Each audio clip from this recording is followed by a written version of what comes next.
Hello dear students, welcome back to our YouTube channel JK study. तो आज से हम इस क्लास से हम यहाँ पे अपने जेकेपी कांस्टेबल की क्लासेस को स्टार्ट करने जा रहे हैं। जैसा कि आपको पता है कि जेकेपी कांस्टेबल की जो नोटिफिकेशन है वो यहाँ पे आ चुकी है, जिसमें आपकी यहाँ पे 4200 वैकेंसीज जो हैं वो यहाँ पे मेंशन की गई हैं। तो उसी को यहाँ पे देखते हुए आज से हम अपनी जेकेपी कांस्टेबल की क्लासेस को स्टार्ट करेंगे, जिसमें हम जो है अपना आज जो फर्स्ट क्लास है वो हम अपनी जनरल नॉलेज से स्टार्ट करेंगे। तो आपके लिए ये क्लासेस काफ़ी हेल्पफुल रहने वाली हैं, क्योंकि जब लास्ट टाइम यहाँ पे जेकेपी की जो वैकेंसी आई थी तब भी हमने यहाँ पे जेकेपी की जो क्लासेस है उनको यहाँ पे स्टार्ट किया था। तो उसी को यहाँ पे देखते हुए और काफ़ी बच्चों की डिमांड को देखते हुए आज हम यहाँ पे फिर से जेकेपी कांस्टेबल की क्लासेस को यहाँ पे स्टार्ट करने जा रहे हैं। तो ये आपके पास एक अच्छा अपॉर्चुनिटी है। यहाँ पे इस बार 4200 वैकेंसीज हैं और यहाँ पे जल्द ही इसके फॉर्म जो हैं वो यहाँ पे स्टार्ट हो जाएंगे। तो ये क्लासेस आपके लिए काफ़ी हेल्पफुल रहने वाली है। हम यहाँ पे जनरल नॉलेज के जो भी आपके टॉपिक्स रहेंगे उन टॉपिक्स को पूरा डिटेल में यहाँ पे कवर करते हुए चलेंगे, और जो भी आपके लिए यहाँ पे इम्पोर्टेंट रहेगा उन सब चीज़ को कवर करते हुए चलेंगे। तो आज की जो हमारी फर्स्ट क्लासेस है वो यहाँ पे क्लास नंबर 1 है, और आज का जो हमारा टॉपिक रहने वाला है वो रहने वाला है रिवर्स ऑफ इंडिया। तो अभी तक यहाँ पे जेकेपी कांस्टेबल का जो सिलेबस है वो अभी तक यहाँ पे नहीं आया हुआ, लेकिन यहाँ पे अगर आप पिछले सिलेबस की बात करते हैं या फिर अगर आपने जेकेपी जहाँ पे जेकेएसएसबी के अगर दूसरी पोस्टों के अगर सिलेबस को अगर आपने देखा होगा तो वहाँ पे आपने देखा होगा कि उसमें आपका ये जो टॉपिक है रिवर्स ऑफ इंडिया का, ये यहाँ पे काफ़ी इम्पोर्टेंट है, क्योंकि वहाँ पे हर एक सिलेबस में आपका ये टॉपिक मेंशन किया हुआ है। तो उस लिहाज से ये आपका टॉपिक काफ़ी इम्पोर्टेंट रहने वाला है, और इस टॉपिक से आपको लगभग 2 से 3 जो क्वेश्चन हैं वो डेफिनेटली आपको यहाँ पे देखने को मिलेंगे, यानी 2 से 3 मार्क्स आपको इन क्लासेस से आ जाएंगे। तो हम यहाँ पे पूरे टॉपिक को अच्छे से कवर करते हुए चलेंगे, क्योंकि काफ़ी जगह यहाँ पे देखा गया है कि बच्चों को एमसीक्यूज फॉर्म में पढ़ा रहे हैं, जो कि यहाँ पे बच्चों को पूरा समझ नहीं आता। तो हम यहाँ पे अपनी क्लासेस में पूरा डिटेल में कवर करते हुए चलेंगे। तो आज की हमारी क्लास नंबर फर्स्ट रहेगी और टॉपिक हमारा रिवर्स ऑफ इंडिया रहेगा। तो इस टॉपिक में क्या है हम यहाँ पे पूरी डिटेल में देखते हुए चलते हैं। तो सबसे पहले कहता है in India the reverse can be classified into 2 groups, यानी कि भारत देश में बोलता है कि जो रिवर्स है उनको 2 पार्ट में क्लासिफाई किया गया है, यानी कि 2 भागों में उसे बांटा गया है। जिसमें हमारा फर्स्ट पार्ट आ जाता है हिमालयन रिवर्स और दूसरा हमारा आ जाता है पेनिनसुलर रिवर्स। यानी कि हमारे इंडिया देश में जो है एक हिमालयन रिवर्स होती हैं और एक पेनिनसुलर रिवर्स होती हैं। अब जो हिमालयन रिवर्स क्या है? हिमालयन रिवर्स हैं जो ओरिजिनेटेड होती है हमारे यहाँ पे हिमालय से, जो ओरिजिनेटेड हिमालय से होती है उसे हम बोलते हैं, उन रिवर्स को हम बोलते हैं हिमालयन रिवर्स। और जो यहाँ पे हमारी रिवर्स ओरिजिनेटेड होती है पेनिनसुलर रीजन से, यानी कि ऐसे रीजन जहाँ पे आपके क्या देखने को मिलते हैं, जहाँ पे आपके देखने को मिलते हैं प्लेट्यूस, जहाँ पे आपके देखने को मिलते हैं वेस्टर्न घाट्स, वहां से ओरिजिनेट होने वाली रिवर्स को हम बोलते हैं पेनिनसुलर रिवर्स। तो ये जो रिवर्स हैं 2 पार्ट में क्लासिफाई हो जाती है। हिमालयन रिवर्स में आपकी यहाँ पे आ जाती है इंदुस नदी, फिर आपकी आ जाती है यहाँ पे गंगा नदी, फिर आपकी आ जाती है ब्रह्मपुत्र नदी। और भी यहाँ पे नदी है, लेकिन जो मेन नदी है हिमालयन रिवर्स के अंदर आती है वो आपकी ये रहने वाली है। लेकिन पेनिनसुलर रीजन की बात करें तो इसमें जो आपकी रिवर्स रहेंगी वो यहाँ पे रहेंगी महानदी, गोदावरी, नर्मदा, एक्स्ट्रा ये यहाँ पे आपकी रिवर्स रहने वाली है। तो बाकी क्या रिवर्स है उसको हम डिटेल में आगे करते हुए चलेंगे। तो उसके बाद हमारा आ जाता है एंटीसेंट रिवर्स। अब ये जो पॉइंट है ये आपका यहाँ पे काफी इंपॉर्टेंट है, क्योंकि यहाँ पे इस पॉइंट से आपके काफी क्वेश्चंस देखने को मिलते हैं। अब ये एंटीसेंट रिवर्स क्या होती हैं? तो कहता है those reverse which can be originated before the formation of the Himalaya, यानी कि ऐसी जो नदियां जो हिमालय के बनने से पहले ही बन चुकी थी उन रिवर्स को हमारी कहते हैं एंटीसेंट रिवर्स। यानी कि जब हिमालय भी यहाँ पे जो हमारा नहीं बना था उसके यहाँ पे बनने से पहले जो रिवर्स थी हमारी वो थी हमारी यहाँ पे एंटीसेंट रिवर्स। तो इसमें कौन कौन सी आती है? तो इसमें जो एग्जांपल्स है जो काफी इंपॉर्टेंट है, इसमें आपकी आ जाती है इंदुस नदी, फिर आपकी आ जाती है ब्रह्मपुत्र नदी, फिर आपकी आ जाती है सतलुज नदी। तो ये 3 नदियों के नाम आपने जरूर याद रखने हैं। तो हम यहाँ पे जो अपना टॉपिक है उसको हम पूरा एक्स्ट्रा फैक्ट्स के साथ कवर करते हुए चलेंगे, ताकि आपका यहाँ पे कोई भी पॉइंट जो है वो यहाँ पे नहीं छूटे। तो ये आपका पूरा रहने वाला है। नेक्स्ट हम बढ़ते हैं, तो नेक्स्ट यहाँ पे कहता है हिमालयन रिवर्स के बारे में। हमने यहाँ पे पढ़ लिया कि हिमालय रिवर्स कौन सी होती हैं। ऐसी रिवर्स जो यहाँ पे ओरिजिनेटेड होती है, कहाँ से, आपके ओरिजिनेटेड होती है हिमालय से, वो हमारी यहाँ पे आ जाती है हिमालयन रिवर्स। अब इसमें हमारी आ जाती है इंदुस नदी, फिर हमारी आ जाती है गंगा नदी, फिर हमारी आ जाती है ब्रह्मपुत्र नदी। तो ये तीन जो नदियां हमारी जो है वो यहाँ पे मेन रहने वाली है। हालांकि इसके अलावा भी और बड़ी सारी हमारी हिमालयन रिवर्स हैं, लेकिन वो यहाँ पे इनकी ट्रिब्यूटरीज में आ जाती हैं या इन नदियों के बीच में आ जाती है, जो कि हम इनकी यहाँ पे ट्रिब्यूटरीज में कवर करते हुए चलेंगे या फिर नेक्स्ट स्लाइड में कवर करते हुए चलेंगे। तो ये हमारी हिमालयन रिवर्स रहने वाली है। और ये आपको नाम जो है वो डायरेक्टली याद होनी चाहिए कि एंडीसेंट रिवर्स कौन सी होती है, हिमालयन रिवर्स कौन सी होती है, क्योंकि आपको यहाँ पे एग्जाम में डायरेक्टली एमसीक्यूज फॉर्म में पूछा जाता है। 4 नदियों के यहाँ पे नाम पूछे जाते हैं और फिर आपको यहाँ पे उनमें से बताना होता है कि कौन सी ये नदी जो है वो आपकी रहने वाली है। फिर आगे हम बढ़ते हैं, तो नेक्स्ट हमारा आ जाती है पेनिनसुलर रिवर्स। अब हमें यहाँ पे देखना है कि पेनिनसुलर रिवर्स कौन कौन सी होती है। तो पेनिनसुलर रिवर्स में हम जब आते हैं तो वहाँ पे आप देखते हैं कि वहाँ पे एक आपकी ईस्ट फ्लोइंग रिवर्स आ जाती है, एक आपकी वेस्ट फ्लोइंग रिवर्स आ जाती है।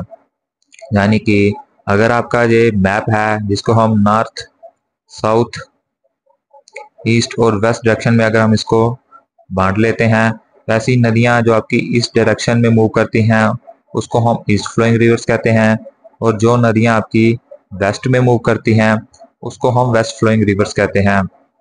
अब इन नदियों में क्या है, इन नदियों में आपकी आ जाती है महानदी, फिर आपकी आ जाती है गोदावरी नदी, फिर आपकी आ जाती है कावेरी नदी, फिर आपकी आ जाती है कृष्णा नदी।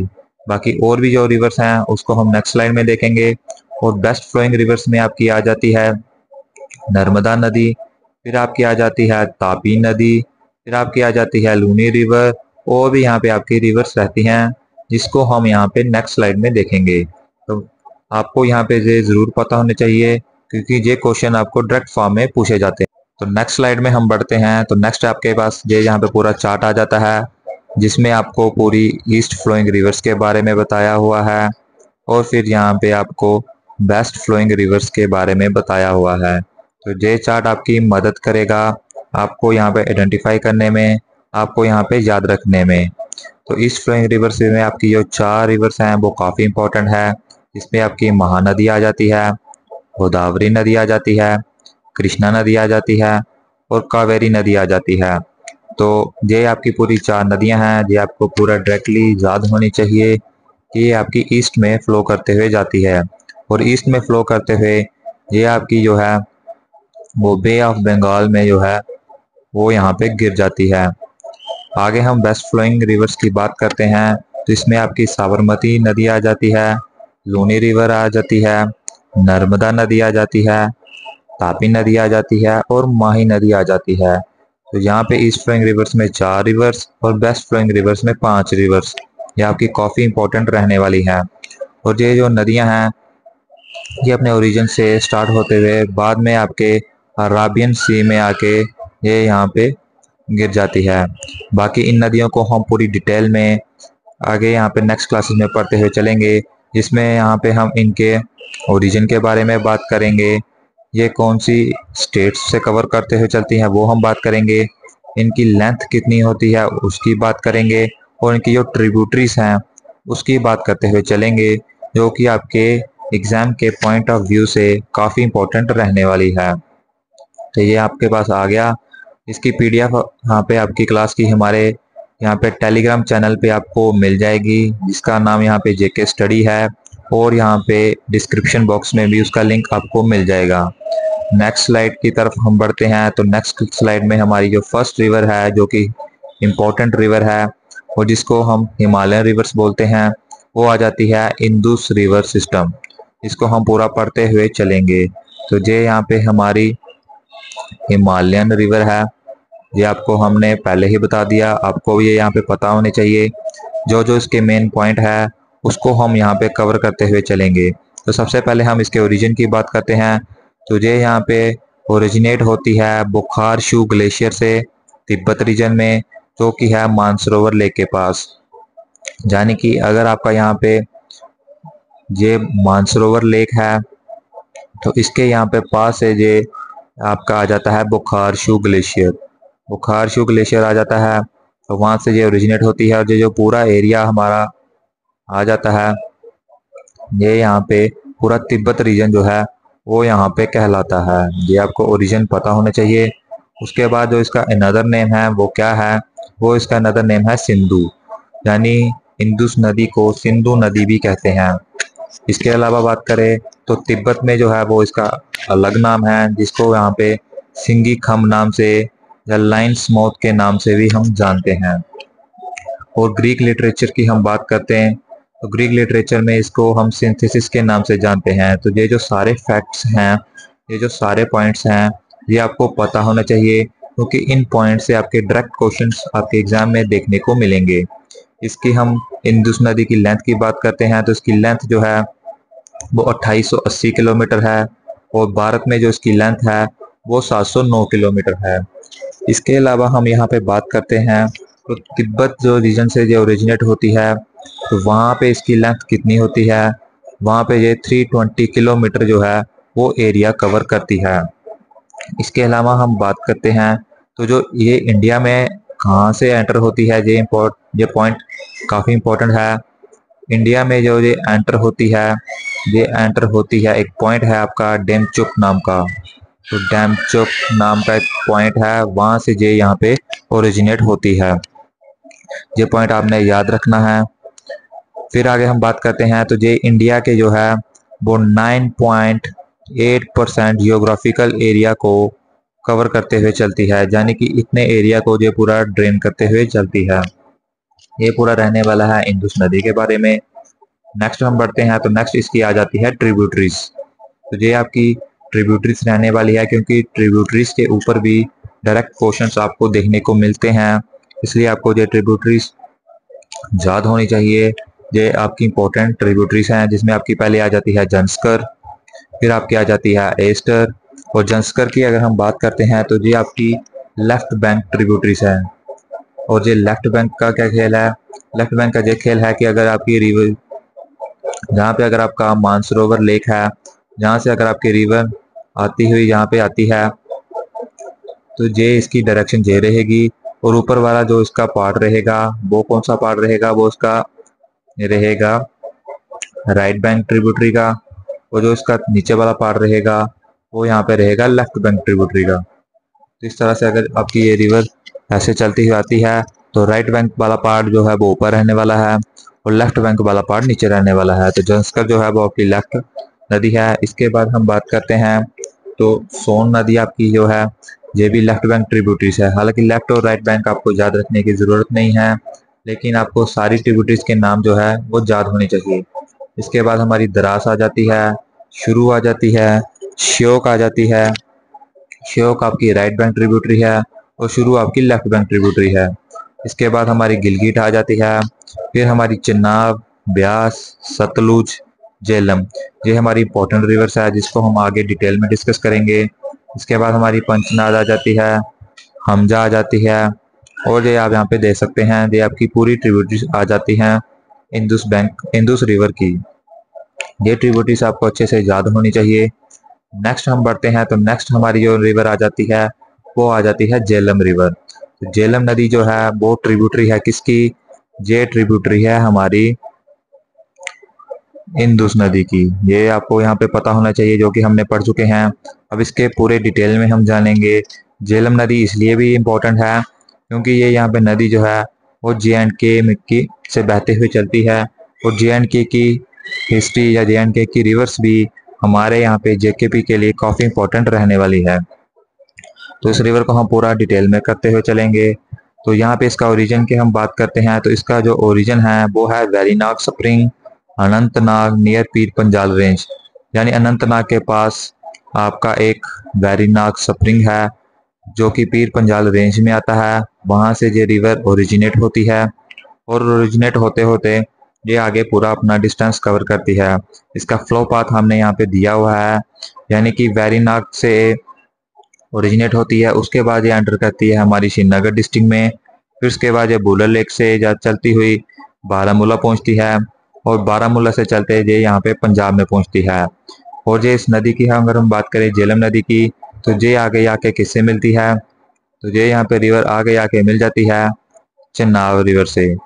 तो ये यहाँ पे चेनाब रिवर से मिल जाती है, और चेनाब नदी की भी क्या बन जाती है, ये एक ट्रिब्यूटरी बन जाती है।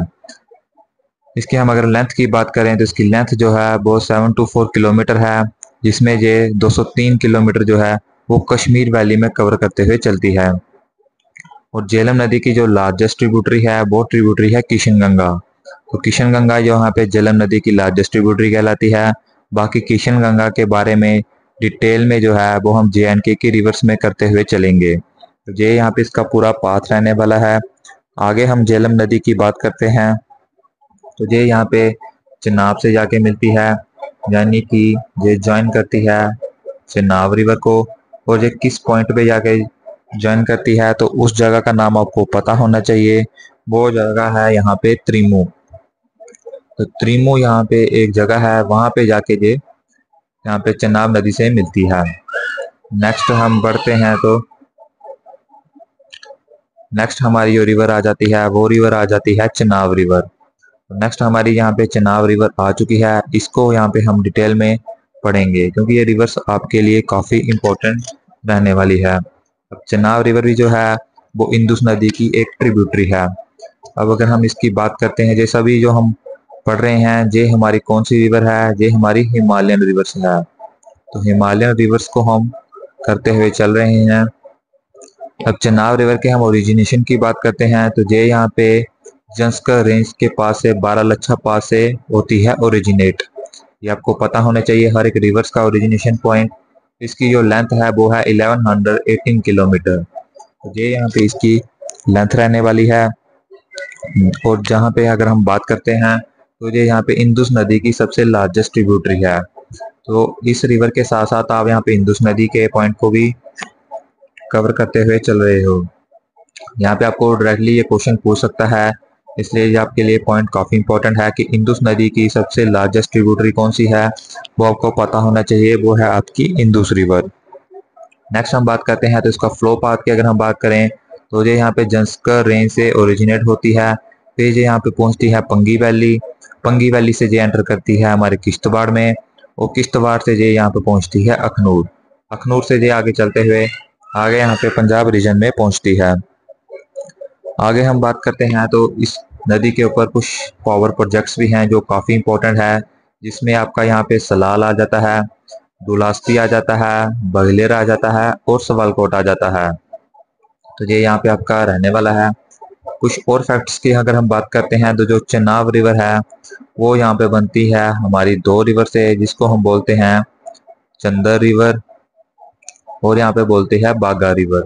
तो दो रिवर से यहाँ पे जो बनती है, जिसकी वजह से हम इस चेनाब नदी को चंदर बग्गा यहाँ पे नदी से भी, इस नाम से भी हम इसको जानते हैं, चंदरबगा रिवर से, जो कि हमारे चेनाब नदी का अनदर नेम भी है।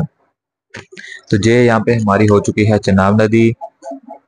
नेक्स्ट हम बात करते हैं रावी नदी की। तो रावी नदी की बात करते हैं, तो ये भी यहाँ पे जो है वो हमारी हिमालयन रिवर में आ जाती है। इसके अगर हम ओरिजिनेशन पॉइंट की बात करें, तो ये यहाँ पे हिमाचल प्रदेश के पास रोहतंग पास से निकलती है। तो इसका यहाँ पे ओरिजिनेशन पॉइंट हिमाचल प्रदेश आ जाता है। इसकी अगर हम लेंथ की बात करते हैं, तो 725 किलोमीटर जो है वो रावी नदी की लेंथ आ जाती है। इसके बाद अगर हम फ्लो पाथ की अगर इसकी बात करें, तो फ्लो पाथ यानी कि ये कहाँ कौन कौन से रीजन से बहती हुई चलती है। तो सबसे पहले अगर ये हिमाचल प्रदेश से ओरिजिनेट होती है, तो आगे ये यहाँ पे पहुंचती है, कहाँ पे ये पहुंचती है, यहाँ पे चंबा रीजन में। तो चंबा रीजन में यहाँ पे पहुंचती है। उसके बाद अगर हम बात करते हैं, तो ये यहाँ पे हमारी पहुंचती है माधोपुर में। तो माधोपुर में यहाँ पे पहुंचती है। माधोपुर में पहुंचने के बाद ये यहाँ पे आगे ज्वाइन हो जाती है चेनाब रिवर में। तो आगे जाके ये चेनाब रिवर में ज्वाइन होती है। जिस पॉइंट पे ये ज्वाइन होती है उस पॉइंट का नाम है उच्च शारीफ। तो उच्च शारीफ भी बोलते हैं, जहाँ हम उसको राजनपुरा भी बोलते हैं। तो राइटिंग तो चलो जैसी भी है आपको यहाँ पर एडजस्ट करना पड़ेगा। तो ये यहाँ पे एक पॉइंट आ जाता है उच्च शरीफ और राजनपुर, वहाँ पे जाके ये चनाब से ज्वाइन हो जाती है। तो ये आपको पता होना चाहिए कि चनाब रिवर से कौन कौन रिवर ज्वाइन होती है। तो झेलम नदी, आपकी रावी नदी, ये आपकी आपकी चनाब नदी में जाके ज्वाइन हो जाती है। और यहाँ पे अगर हम ट्रिब्यूटरीज की बात करते हैं रावी नदी की, तो ये साहू, सियूल, बोदिल और चिरचिंड, ये आपकी पूरी ट्रिब्यूटरीज रहने वाली है। इसके बाद अगर रावी नदी की बात करते हैं, तो इसकी जो एक इम्पोर्टेंट ट्रिब्यूटरी है वो यहाँ पे उज रिवर भी जो है वो इसकी इम्पोर्टेंट ट्रिब्यूटरी जो है वो रहने वाली है। जिसको हम यहाँ पे थोड़ा रावी नदी को जब JNK के रिवर्स के बारे में हम बात करेंगे तो थोड़ा और डिस्कस डिटेल में करते हुए चलेंगे। ये आपकी उज रिवर रहने वाली है। नेक्स्ट हम बात करते हैं ब्यास रिवर की। अब ब्यास नदी क्या कहती है उसको हम कवर करते हुए चलेंगे। तो ये भी यहाँ पे हमारी हिमालयन रिवर्स हैं। इसका जो ओरिजिनेशन पॉइंट है वो है यहाँ पे रोहतंग पास नियर हिमाचल प्रदेश। यानी कि जो आपका ओरिजिनेशन पॉइंट ब्यास नदी का, रावी नदी का है, वही आपका ओरिजिनेशन पॉइंट ब्यास रिवर का भी है। इसकी जो लेंथ है वो यहाँ पे 460 किलोमीटर है। और अगर हम हिमाचल प्रदेश की बात करते हैं, वहाँ इसकी लेंथ जो है वो 256 किलोमीटर आ जाती है। इसकी ट्रिब्यूटरीज की बात कर रहे हैं तो इसकी ट्रिब्यूटरीज भी यहाँ पे उज रहने वाली है और यहाँ पे बाणगंगा रहने वाली है। तो ये यहाँ पे इसकी ट्रिब्यूटरी रहने वाली है।